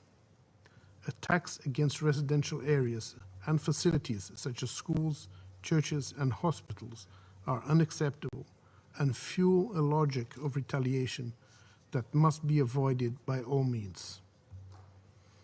It is in everyone's interest that the two countries can live peacefully, side by side in the future, and cooperate to achieve their development goals. I thank you, Mr. President. I thank the representative of Brazil for his statement. I'll give the floor to the representative of Gabon. Je vous remercie, Monsieur le Président. Thank you, Mr. President. I thank the Secretary General, Antonio Guterres, and Undersecretary General Rosemary DiCarlo for their respective briefings. I welcome the participation of President of Ukraine in today's meeting. Mr. President, as the war in Ukraine enters its 7th month, our hearts are full of compassion for all the civilian victims since the beginning of the conflict. We express our solidarity with the survivors, among whom are many women, children, and older persons, displaced persons, and refugees whose daily lives have been upturned. We pay tribute to the humanitarian personnel who work on the ground to alleviate the atrocities of daily life for survivors of the war by providing vital, precious aid, often in difficult conditions. In addition to the human toll of the war, there is a very heavy material toll. Images of the destruction of public buildings, communications, and public service distribution channels have become daily occurrences. Bombardments targeting nuclear facilities, of which the Zaporizhzhia nuclear power plant has become symbolic, create the risk of nuclear catastrophe. This is a risk that increases with the further development of military activity around this site. There is an urgent need for military activity around nuclear facilities to cease and for warring parties to refrain from any action that could put the world at risk of a nuclear catastrophe with irreparable consequences. We reiterate our appeal to the parties to comply with the nuclear safety rules in force and to cooperate with the IAEA to secure potentially dangerous sites in order to prevent the risk of disaster. We welcome recent announcements indicating the willingness of the parties to allow a mission of IAEA experts visit the Zaporizhzhia power plant in order to avoid any conflagration. We reiterate our opposition to the war and our outrage at attacks on civilians. We will not tire of repeating that the parties to the conflict must respect the international commitments they have entered into under international humanitarian law. Mr. President, the most recent update from the Office of the High Commissioner for Human Rights reports 13,477 civilian casualties, including 5,587 killed and 7,890 injured. A large number of civilians, including children, are maimed by explosive weapons with a large impact area and indiscriminate effects. For as long as the fighting continues, the humanitarian situation in Ukraine and surrounding countries will continue to deteriorate. It is hard to predict the extent of the physical and psychological repercussions that will result, let alone the economic consequences whose shockwaves continue to spread. Mr. President, for 7 months, this council has been plagued by unprecedented fragmentation. It has been living to the rhythm of invectives of one camp against the other, while towns and villages are ravaged, and women, men, and children are being scarred by a bloody war. Our mandate is to stop wars, if not to prevent them. It is urgent for us to come together around our mandate and the purpose of this council. Faced with the hopeless logic of confrontation and antagonism, my country will continue to choose the side of peace, negotiation, and dialogue. We must activate the channels of dialogue. This is the unwavering position of my country, which since the beginning of the hostilities has stood in favor of consultations as the preferred method of resolving conflicts. The recent agreement that was reached to allow the export of grain from Ukrainian ports is one ray of hope that can lead to more. It is high time for peace to return to the heart of our priorities. In conclusion, my country once again calls on the parties to firmly commit to negotiations in good faith with the goal of silencing the guns and bringing peace to Ukraine. Thank you, Mr. President. I thank the representative of Gabon for his statement. I give the floor to the representative of Kenya. Thank you, Mr. President.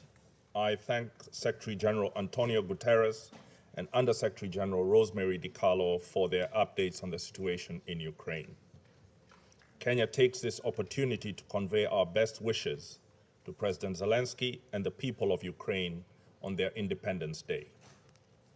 We regret that what should be a day of celebration is impaired by a war that has breached Ukraine's territorial integrity, contrary to the fundamental principles of the UN Charter. The people of Ukraine have suffered greatly these past 6 months.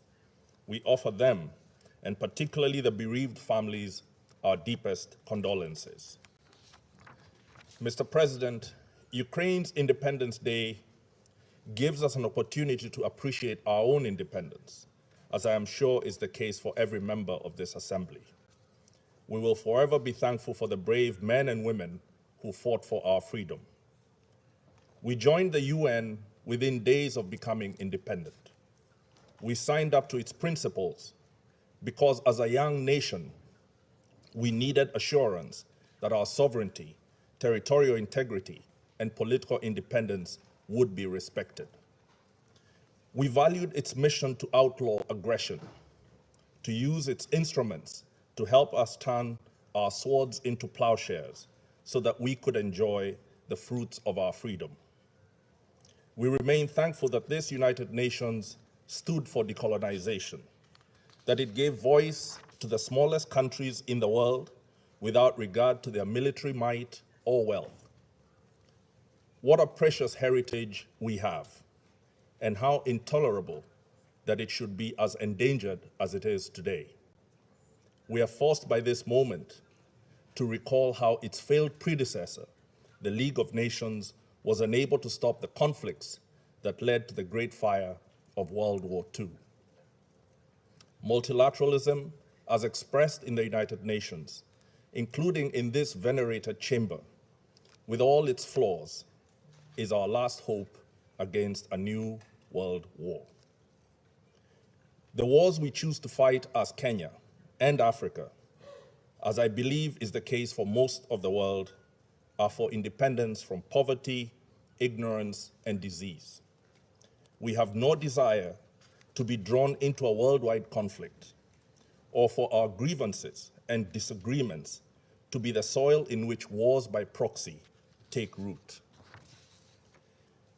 We see in Ukraine's war a grim warning that we too may be engulfed by the competitions and confrontations that are contributing to its ferocity. That is why we believe that Ukraine's immediate fate is so important to all of us. Ukraine deserves the same freedom and independence that we enjoy. It is a member of our UN in good standing. Its sovereignty, territorial integrity, and political independence should be respected. Its people do not deserve to have their lives and livelihoods destroyed. Unless the Ukraine war is stopped through dialogue and negotiation, it could be the first of a series of conflicts that future historians will name the Third World War. Such a disaster would be different from the last wars and all the wars before them.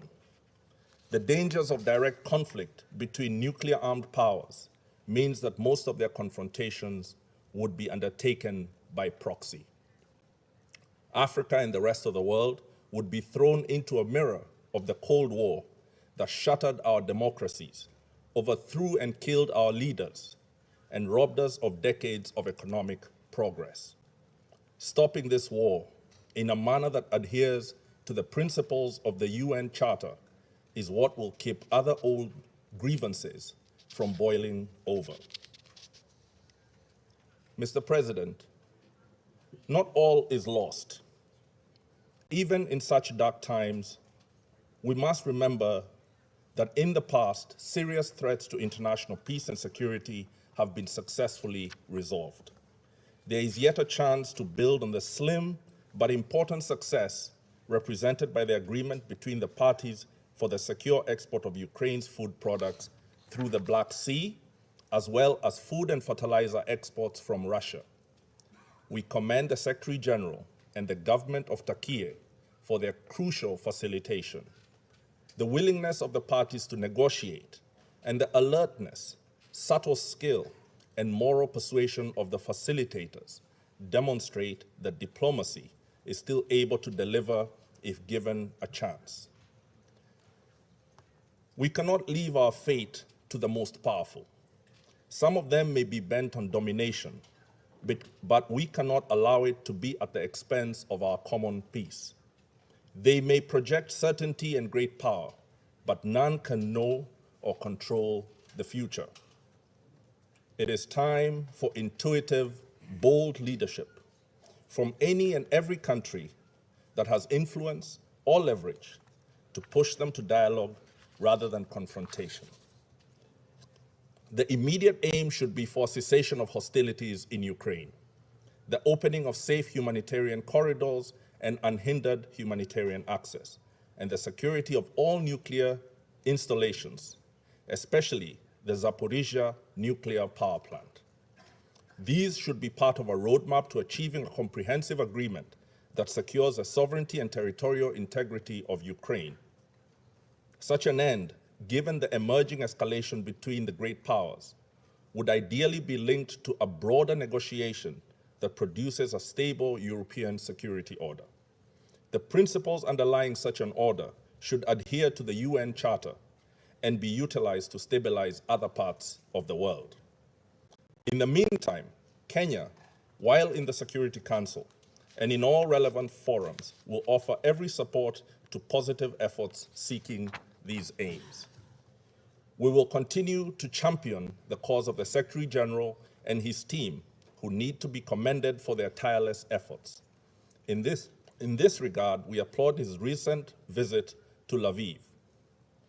We also pay tribute to the determined efforts by the UN's agencies, funds, and programs to provide humanitarian aid and comfort to Ukraine's most vulnerable. Their impact is evidence of a depth of competence that we hope is resourced and deployed with equal ambition in other conflict areas. Mr. President, we know that even with a gravely threatened multilateralism, as reflected in this downcast Security Council, a spirit of urgency and imagination can still allow us to forge a just peace for Ukraine. I wish for all Ukrainians their continued independence, as I reaffirm Kenya's respect for Ukraine's sovereignty and territorial integrity. I thank you for your attention. I thank the representative of Kenya for his statement. Now I give the floor to the representative of UAE. Thank you, Mr. President. And at the outset, I would like to thank the Secretary General for his opening remarks and Under Secretary General De Carlo for her valuable briefing. I want to also express our gratitude to the Secretary General and his team for effective use of his good offices. As the Secretary General said, in Odessa, the ships that left Ukrainian ports over the last month carrying grain are indeed vessels of hope. I also thank President Volodymyr Zelensky of Ukraine for his briefing, and I'd like to join my colleagues in congratulating President Zelensky and all Ukrainians for their country's Independence Day. Today, we mark 6 months since the beginning of the war in Ukraine, and it is difficult to overstate the toll it has had. The dead, the injured, for those remaining in the country, and those forced to flee. A staggering 1/3 of Ukrainians have been displaced from their homes, and 6.6 million have sought refuge across Europe. Beyond Ukraine's borders, the conflict has exacerbated food insecurity and the rise in commodity prices, both of which add to the daily hardship suffered by hundreds of millions of people around the world.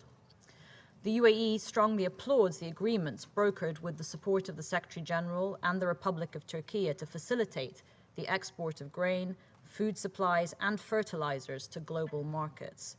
This rare example of tangible progress cannot, however, be the last. It must incentivize more concerted efforts to mitigate the impact of this conflict on the lives of those most in need, and hopefully ensure that we are not here 6 months from now, marking a year of conflict and further global disruption. Mr. President, the UN Charter provides a repertoire of tools to address the peaceful settlement of disputes, none of which are applicable in the absence of the political will to use them. In turn, this requires us, all of us, to recognize that the war will only end through a negotiated settlement, and that all wars must eventually end, as they have done countless times in human history. There is value in the Council's meetings on Ukraine when they're complemented with action, laser-focused on alleviating the suffering of civilians and finding a political path to this war's end. We cannot change the past, but what happens next is a responsibility we all share. In the last few weeks, we have seen signs of progress, particularly the agreements on agricultural exports. We've also taken positive note of the parties' expressed support for the IAEA to send a mission to the Zaporizhzhia nuclear power plant, and we urgently reiterate that this must happen. As the Secretary General has said, the warning lights are flashing and failure to act could be grave. These initiatives all have the potential as confidence-building measures that could unlock broader political discussions, and we need to work hard to preserve and expand these windows towards viable diplomatic initiatives aimed at de-escalation and resolution. Mr. President, a peaceful, sustainable resolution relies ultimately on the UN Charter and international law as our guiding principle. 6 months in, our call for a cessation of hostilities throughout Ukraine is as relevant as it has ever been. We cannot become inured to this war. The stakes are too high, every life is too precious. The conflict should end now, and we need to see leaders from both sides commit to charting that difficult path forward with all of our support. Thank you, Mr. President. I thank the representative of UAE for her statement. Now I give the floor to the representative of Ghana. I thank you, Mr. President. I welcome the participation in this meeting of President Zelensky and other Rule 39 participants. We wish Ukraine best wishes on their Independence Day. I also express thanks to the Secretary General for his pertinent briefing on the humanitarian and security situation in Ukraine, and join others in commending his direct involvement in the multiple mediation efforts aimed at getting the Russian Federation and Ukraine to cease their military hostilities and to positively engage in dialogue. I affirm in that regard Ghana's full support for the continuous deployment of the SG's good officers in helping to bring lasting peace to the people of Ukraine. Mr. President, the Black Sea Grain Initiative and the agreement on promoting the access of Russian food products and fertilizers to world markets, both secured under the auspices of the United Nations, with the active facilitation by other key actors, have proven that with persistent diplomacy, an acceptable political solution could be found to the ongoing military hostilities in Ukraine. Now more than ever, we must seize on the positive momentum generated by these two outcomes and intensify efforts to find other avenues to significantly diffuse the dangerously escalating tensions. Indeed, since the initialing on July 27th and the subsequent implementation, the maritime humanitarian corridor in the Black Sea created by the initiative has enabled more than 500,000 metric tons of grain and other foodstuffs to be evacuated from Ukraine's southern ports to various parts of the world, which hitherto had been reeling under the threat of hunger and food insecurity. We urge the members of this council to overcome their persistent divide and work in a constructive manner to bring the weight of the council's authority in support of such initiatives. Mr. President, the mounting death toll and the destruction to economic infrastructure in Ukraine remain a matter of deep concern to Ghana. The deliberate targeting of nuclear facilities meant for peaceful purposes has further heightened our fears that a dangerous phase has begun in this senseless war.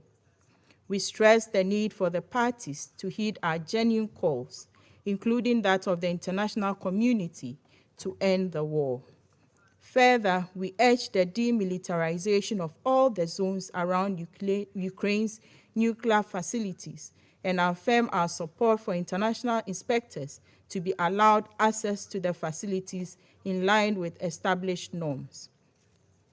Beyond the fact that there is no military solution to the substantive security concerns of the parties, the war is unfortunately accentuating geopolitical tensions in many areas, exerting further strain on the already fragile international order. We share the conviction that any miscalculation could potentially result in a wider conflict in Europe, with long-term irreparable damage to the global peace and security architecture. We therefore continue to urge maximum restraint on the part of all the key actors and for an unconditional respect of the obligations imposed by the Charter. In that regard, we encourage all parties to the conflict to seek pacific settlement, as there should be no question about the need to respect international law, which underpins the current rules-based international order. Mr. President, in conclusion, we wish to underscore that it is crucial for the lives and safety of civilians, particularly women and children, caught up in the ongoing war, to be prioritized above every other consideration.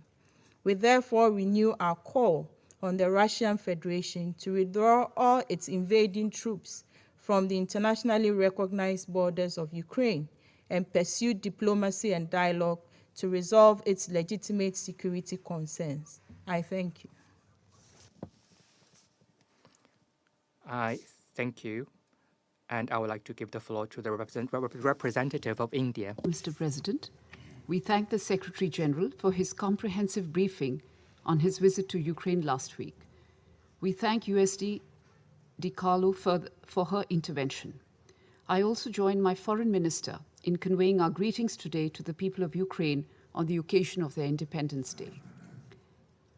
As we meet to mark 6 months since the beginning of the ongoing conflict in Ukraine, India is ready to dispatch its 12th consignment of humanitarian aid to Ukraine, consisting of 26 types of medicines, including hemostatic bandages meant to stem the bleeding of deep wounds in children and adults.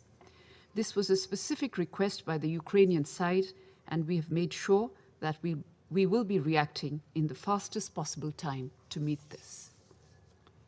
In the last 6 months, India has dispatched 11 consignments of approximately 97.5 tons of humanitarian aid to Ukraine and neighboring countries such as Romania, Moldova, Slovakia, and Poland. Ukraine and its neighboring countries had offered their full support in the relief and evacuation operation of around 22,500 Indian nationals in February-March this year. This humanitarian aid and assistance symbolizes the human-centric development approach of the Government of India, a central tenet of our national beliefs and values, which perceives the whole world as one family. India remains deeply concerned over the situation in Ukraine. The conflict has resulted in loss of lives and countless miseries for its peoples, particularly for women, children, and the elderly, with millions becoming homeless and forced to take shelter in neighboring countries. We believe that going forward, we need to focus on the following aspects. 1. In terms of diplomacy, India continues to advocate for an immediate cessation of hostilities and an end to violence. We encourage talks between Ukraine and Russia. Prime Minister Narendra Modi has himself more than once spoken to them in this regard. 2. The ground situation calls for sustained prioritization of urgent humanitarian relief. I have just elaborated that we continue to give the highest priority to the requests that we receive in this regard. We also reiterate the importance of the UN guiding principles of humanitarian assistance. Humanitarian action must always be guided by the principles of humanitarian assistance, that is, humanity, neutrality, impartiality, and independence. These measures should never be politicized. 3. We will work with the international community and partner countries to mitigate the economic hardships that are resulting from this conflict. The impact of the Ukraine conflict is not just limited to Europe, exacerbating concerns over food, fertilizer, and fuel security, particularly in the developing countries. 4. Food security remains a major concern. It is necessary for all of us to adequately appreciate the importance of equity, affordability, and accessibility when it comes to food grains. India has been approached for the supply of wheat and sugar by many countries, and we are responding positively. In the last 3 months alone, India has exported more than 1.8 million tons of wheat to countries in need, including to Afghanistan, Myanmar, Sudan, and Yemen. 5. We are also trying to increase the production of essential agrarian inputs like fertilizers in India. There is also a need to focus on the availability of fertilizers and keep the supply chains of fertilizers smooth at a global scale. 6. Efforts should be made to ensure stability in the global supply of fuel commensurate with demand. Open markets must not become an argument to perpetuate inequity and promote discrimination. 7. We have delivered for the world in terms of vaccines. We did it earlier for medicines. So I would like to assure this Council that India will step forward whenever the Global South is constrained on aspects of food, health, and energy security, and we will do this in a manner that is helpful to the global economy and does not take undue advantage of countries in distress.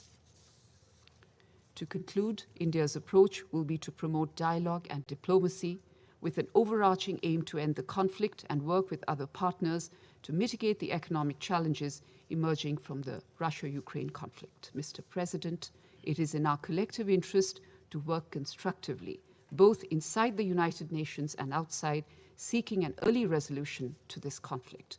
We continue to reiterate that the global order be anchored on international law, the UN Charter, and respect for the territorial integrity and sovereignty of states. Thank you.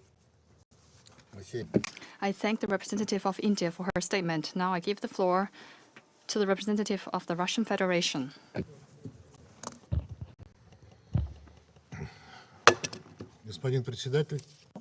Mr. President, regarding the statement by the President of Ukraine, the reason the Security Council at one point decided not to involve foreign leaders by VTC also lies in seeking to avoid technical difficulties, which we just witnessed during Mr. Zelensky's statement. it was very difficult to make out anything that was said at all at certain points.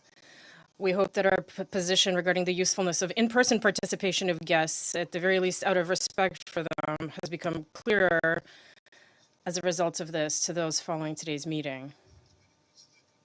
Mr. President, we gathered here yesterday in connection with a concrete threat to international peace and security, namely Kiev's ongoing bombing of the Zaporizhzhia nuclear power plant, which is putting Europe on the brink of a nuclear catastrophe. We took note of the explanations of the Secretary General for why he did not take part in yesterday's meeting. Today's meeting, however, is formally not related to developments on the ground at all and is meant to demonstrate the unfailing support of Western delegations for any actions of the Kiev regime. We have predictably heard plenty of mantras about Russian aggression. As we have already said, over the past 200 years, no other explanation for European security issues except for references to Russia's actions has emerged in the West. Today, we also heard many claims about the catastrophic consequences of 6 months of hostilities for the civilian population of Ukraine. No one is arguing that it is difficult for Ukrainians today. However, the responsibility for this lies with the Kiev regime, which came to power in 2014 as a result of an anti-constitutional coup carried out with the help of a number of Western states. From the very beginning, the new Maidan authorities have been steadily leading the country to disaster, choosing the path of Russophobia and the glorification of Nazi criminals. Thus, according to the most conservative estimates, more than 60% of the population of Ukraine was deprived of the opportunity to realize their Russian-speaking identity, contrary to all relevant international conventions and Ukraine's obligations. Their Western backers, blinded by the geopolitical goal of weakening Russia, made it clear from the beginning they would cover up any crimes committed by the Kiev authorities and turn a blind eye to things that they would never allow in their own countries. The Kiev regime fully demonstrated its criminal nature when it burnt dissenters alive in the House of Trade Unions in Odessa and dropped bombs and shells on the civilian population of Donbass. In this senseless crusade against itself, Ukraine lost Crimea and provoked armed resistance from Donetsk and Lugansk residents who took up arms in the name of freedom and the future of their children. This war, which claimed the lives of civilians for 8 years, could have ended if Kiev had fulfilled the Minsk agreements. However, neither the Ukrainian authorities nor their foreign patrons needed this. They openly stated this once again at the beginning of this year while threatening to abandon their non-nuclear status. In such a context, in order to establish peace in the Donbass and to prevent the obvious threats to Russia emanating from Ukraine, we had no choice but to launch a special operation to denazify and demilitarize Ukraine, the goals of which are being successfully and steadily fulfilled. I repeat once again, if the Minsk agreements had been implemented, no special operation would have been needed. But the regime in Kiev decided otherwise. The criminal shelling of the republics of Donbass continues. In the Donetsk People's Republic, more than 840 people are estimated to have died on the line of contact since the beginning of the escalation in February, about 2,800 injured. In the Luhansk People's Republic, 80 people were killed and more than 250 were injured. Approximately 100 civilians have been killed in just 4 weeks since the previous meeting on July 29th. The armed forces of Ukraine are purposefully destroying civilian infrastructure, including kindergartens, schools, and medical facilities, power lines, and gas pipelines. They do not spare even those cities in Donbass that until recently were under their control, such as Lysychansk, for example. And our former Western partners, instead of condemning their Ukrainian mentees, are supplying them with more and more new types of weapons, which reach areas that Kiev could not previously reach.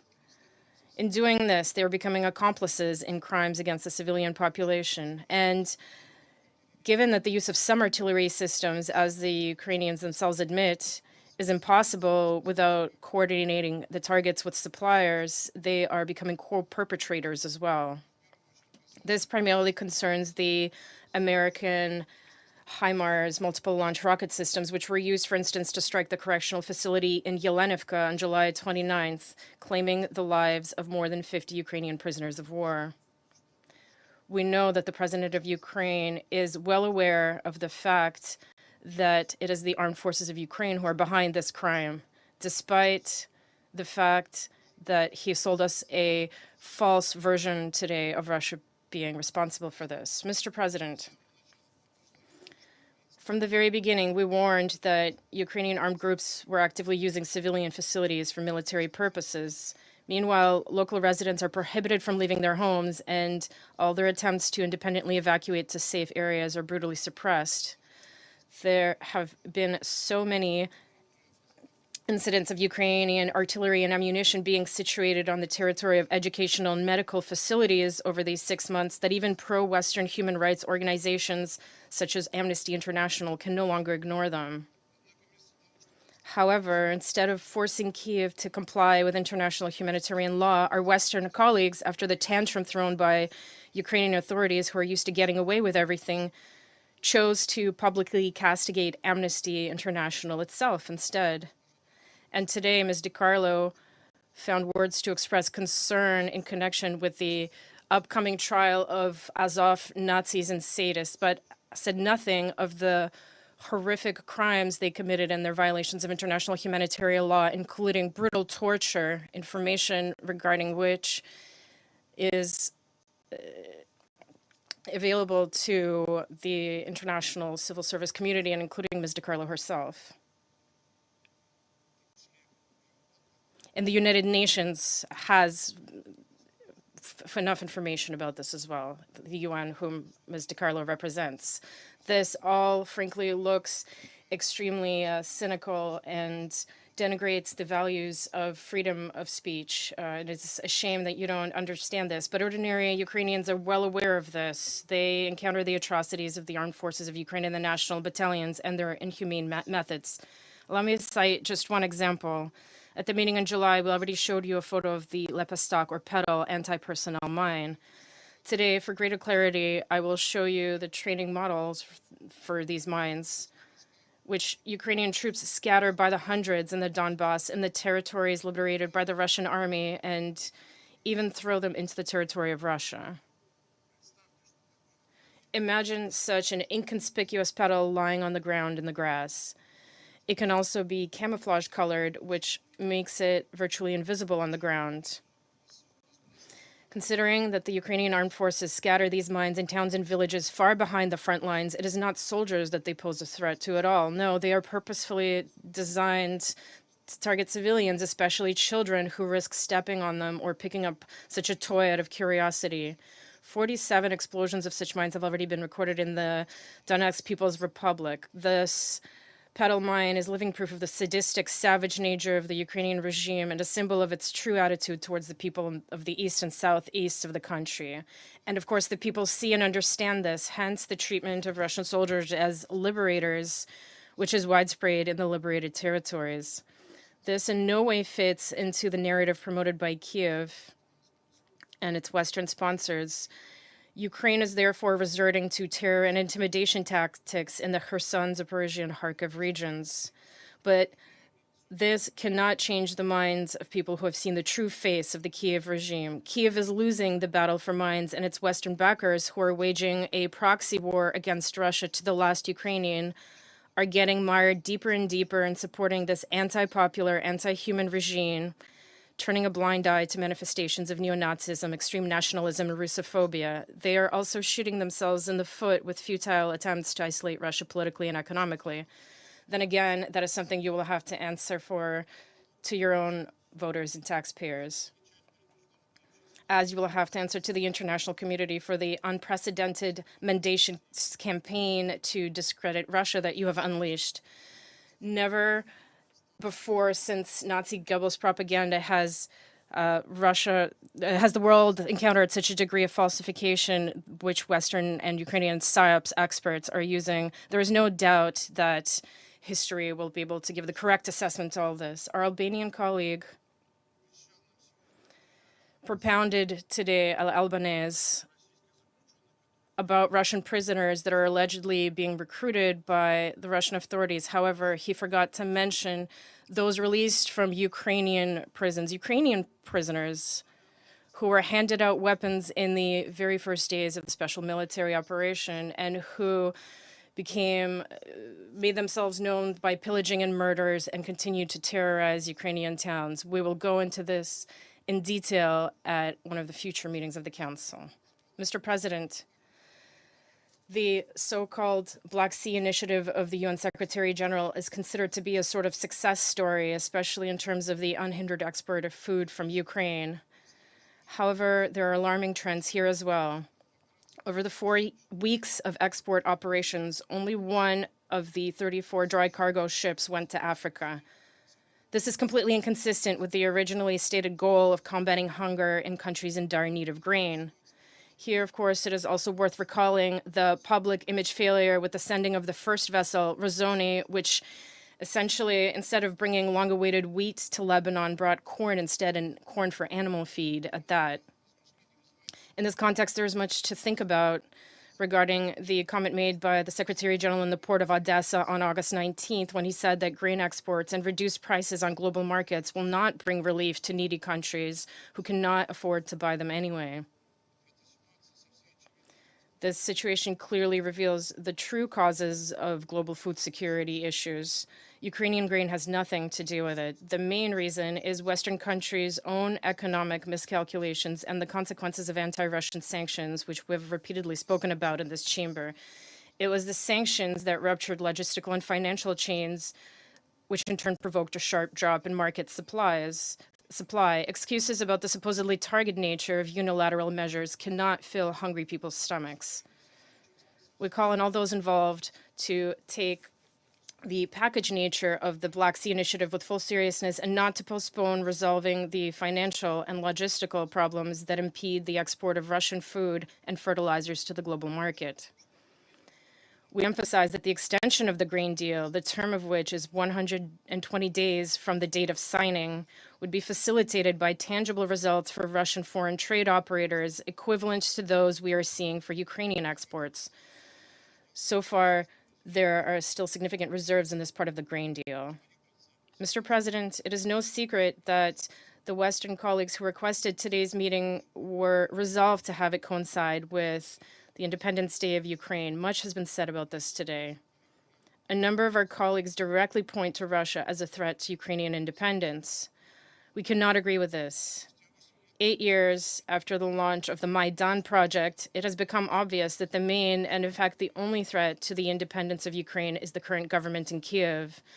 Over these years, robust mechanisms have been formed for the external governance of Ukraine, which are visible to the naked eye. We know that at all levels of government, in all the key agencies of this country, there are Western advisors without whose concurrence not a single major decision is made. It is enough to recall how in 2014, the notorious Victoria Nuland resolved issues regarding the formation of the Ukrainian government by phone with the American ambassador in Kiev, or recall the current president of the United States, Joe Biden, boasting that he had used crude blackmail to remove the prosecutor general of Ukraine.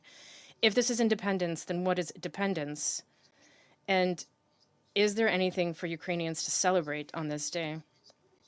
Throughout Zelensky's reign, and particularly since February 24th, the opposition has been completely eliminated in the country. Dissent has been suppressed. Opposition media have been shut down. People are being persecuted, arrested, and put in prison just for reading Russian language news and watching Russian channels. And now, in accordance with the new law on collaborationism, they're also being imprisoned for accepting humanitarian assistance for Ukraine from Russia. Ukraine has become fully transformed into a backwards, ruthless anti-Russia and is confidently moving towards a complete ideological and political bankruptcy. In order to assess the degree of this profound Russophobic degradation, I would like to once again quote the words said the other day by Ukrainian ambassador to Kazakhstan, Petro Verblevsky. After the murder of Daria Dugina, he openly declared, and I quote, "We are trying to kill as many of them as possible. The more Russians we kill now, the fewer our children will have to kill. That's all." End of quote. And this was said by the ambassador of a country in which these same Russians not only live, but make up a very significant part of the population. Does such a country and such an inhumane regime have a future? Our Western colleagues can prolong its agony, but they cannot prevent its fiasco. Therefore, in conclusion, I would like to express my wish for the brotherly people of Ukraine to finally gain freedom and the opportunity to build a society that would respect fundamental human rights and national identity and would live in peace with its neighbors. That hour is already close, despite all the efforts of the Kiev regime and its Western patrons. Thank you. I thank the representative of the Russian Federation for their statement. I'll give the floor to the representative from Mexico. Thank you very much, Mr. President. Mr. President, my delegation thanks the Secretary General and the UNSG for their briefings. We've listened with great interest and with profound respect